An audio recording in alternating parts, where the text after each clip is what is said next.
ඔයා දන්නවද? පැණි රස කියන්නේ ආගමක්. ඕනාවට වඩා බැලඳ ගන්න ගියොත් එක්ස්ට්‍රීමිස්ට් කෙනෙක් වගේ ඔයාට වගේම වටේ ඉන්න අයටත් කරදරයක්.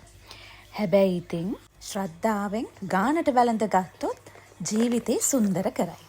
අපේ කට්ටිය ලංකාවේ ඉඳන් පිටරට එනකොට Tamanට අවශ්‍ය කරන ලට්ටපට්ට හැමදේම බැගේජ් වල දාගෙනනේ එන්නේ. එයාපෝට් එකේදී සමහරක් වෙලාවට ගේන කිලෝ ප්‍රමාණයට වැඩිපුර ගෙවන්නත් සිද්ධ වෙනවා. ඉතින් මේ වගේ අවස්ථාවක ඔයත් එයාට අරක ගේන්න මේක ගේන්න කියලා කිව්වොත් ඒක අසාධාරණයිනේ. ඉතින් මේ වගේ පුංචි දෙයක්වත් අපිට පුළුවන් අපි ඉන්න රටේම හදාගන්න. මේ ශ්‍රී ලංකන් මස්කට්. මේක මං හැදුවේ දවසක් මගේ අයියා කෙනෙක්ගේ ගෙදර ගිය වෙලාවේ බාප්පි ගෙනත් තිබ්බ ලංකාවෙන් මේ මස්කට් එක. ලංකාවේදී ඉඳලා හිටලා මේක කාලා තිබුණත් එදා නම් මට පුදුම රසක් දැනුණා.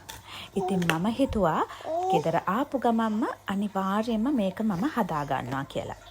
රෙසිපි එක YouTube එකේ හොයාගත්තම තමයි තේරුනේ මේකට වැඩි අමුද්‍රව්‍ය ප්‍රමාණයක් අවශ්‍ය නැහැ කියලා.